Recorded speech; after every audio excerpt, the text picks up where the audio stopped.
Welcome back to CAD builder. এই লেসনে আমরা দেখব কিভাবে ব্লক ইনসার্ট করা যায়। চলুন শুরু করা যাক। সো পূর্ববর্তী লেসনে আমরা একটা ব্লক তৈরি করেছিলাম, এটাকে আমরা এবার ইনসার্ট করব। সো ইনসার্ট কিন্তু পূর্ববর্তী লেসনেও আমরা করেছিলাম। চলুন এবার ইনসার্টের কিছু ডিফারেন্ট ওয়ে দেখি এবং বিভিন্নভাবে আমরা কীভাবে ইনসার্ট করতে পারি, আমাদের প্রয়োজন মতো কাজের সুবিধার্থে ইনসার্ট করতে পারি সেইটা দেখি। সো ইনসার্ট করার জন্য আমরা এই ব্লক প্যানেলের এই ইনসার্টের উপর ক্লিক করে সেখান থেকে ডিরেক্ট আমি ইনসার্ট করতেই পারি। ওকে, সো ইনসার্টটা করে দিলাম। এরপর আমরা আবার ইনসার্টে গেলাম এবং একটা সিঙ্ক নিলাম। এবার আমি আর ডিরেক্ট ক্লিক করে ইনসার্ট করছি না, তার পরিবর্তে আমি মাউসের রাইট ক্লিক করছি। রাইট ক্লিক করলে আপনি অনেকগুলো অপশন পাবেন, ঠিক আছে। সো এই অপশনগুলোর মাধ্যমে আমরা আমাদের প্রয়োজন মতো ইনসার্ট করতে পারি। সো ধরেন এখানে আমি রোটেটটাকে সিলেক্ট করলাম, এরপর আমাদের একটা রোটেশন অ্যাঙ্গেল দিয়ে দিতে হবে। সো ডিরেক্ট আমি এটা এখানে লিখেও দিতে পারি, আদারওয়াইজ আমি এটার যে কোনো একটা পয়েন্টে সিলেক্ট করে এইরকমভাবে, দেখেন এখানে 45 ডিগ্রি অ্যাঙ্গেল আছে, এখানে 90 ডিগ্রি অ্যাঙ্গেল আছে, এইরকমভাবে আমি অ্যাঙ্গেলটাকে ডিফাইন করে দিতে পারি। সো আমি এখানে ডিফাইন করে দিলাম। এবার দেখেন আমার যে সিঙ্কটা ছিল এটা 90 ডিগ্রি অ্যাঙ্গেলে রোটেট হয়ে গেছে এবং তারপর আমি এটাকে ইনসার্ট করে দিলাম। সো এরপর চলুন আবার ইনসার্টে যাই এবং এটাকে সিলেক্ট করি। এবার মাউসের রাইট বাটন ক্লিক করি। এবার এইখানে একটা অপশন আছে স্কেল।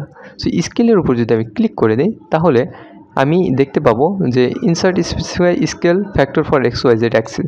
সো এটাকে আমি মনে করেন যে বর্তমানে যা আছে সেটা ডাবল করে দিতে চাচ্ছি। সো 2 দিয়ে আমি এন্টার করে দিলাম। এবার লক্ষ্য করি যে আমার সিঙ্কটা কিন্তু অরিজিনাল সাইজের ডাবল হয়ে গেছে, ঠিক আছে। সো এইটাকে আমি এভাবে ইনসার্ট করে দিলাম। আচ্ছা, আমার স্ক্রিন ভরে গেছে, সো আমি সবগুলোকে ডিলিট করে দিই। তারপরের অপশনগুলো দেখি। সো আমি আবার ইনসার্টে যাই, সিঙ্কটাকে সিলেক্ট করি এবং আমি মাউসের রাইট ক্লিক করি। এখন এখানে একটা 3টে অপশন আছে দেখা যাচ্ছে, এক্স ওয়াই এবং জেড অ্যাক্সিস। সো আমি এক্সের উপর সিলেক্ট করলাম এবং এখানে আমি স্কেল ফ্যাক্টর দিয়ে দিলাম 1.5 এবং আমি এন্টার দিয়ে দিলাম। তাহলে লক্ষ্য করি আমার যে ব্লকটা তৈরি হয়েছে এখন, এটি কিন্তু আমার এই যে অরিজিনাল ব্লকটা ছিল সেটার চেয়ে 1.5 গুণ বড়, কিন্তু শুধু এক্স অ্যাক্সিস বরাবর। সো এইরকমভাবে আমরা চাইলে যে আমাদের যে কোনো অ্যাক্সিসের দিকে যদি একটু স্ট্রেস করার প্রয়োজন হয়, অর্থাৎ স্কেলিং করার প্রয়োজন হয়, চাইলে সেটাও আমরা করতে পারি। এরপর আমাদের এইখানে আরও বেশ অপশন আছে, সেটা সম্পর্কে দেখি।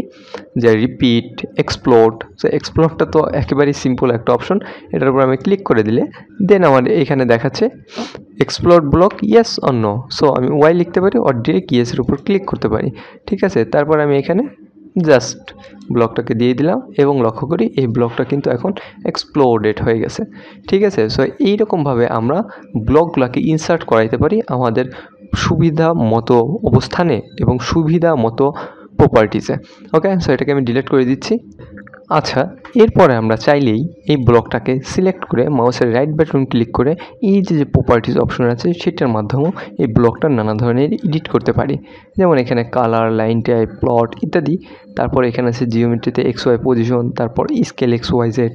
ধরেন আমি এটার স্কেলিং দিয়ে দিচ্ছি এক্স অ্যাক্সিসের দিকে 1.5, ঠিক আছে। আবার এটা রোটেশন দিয়ে দিচ্ছি, মনে করেন আমি 45 ডিগ্রি রোটেশন দিয়ে দিলাম, ঠিক আছে।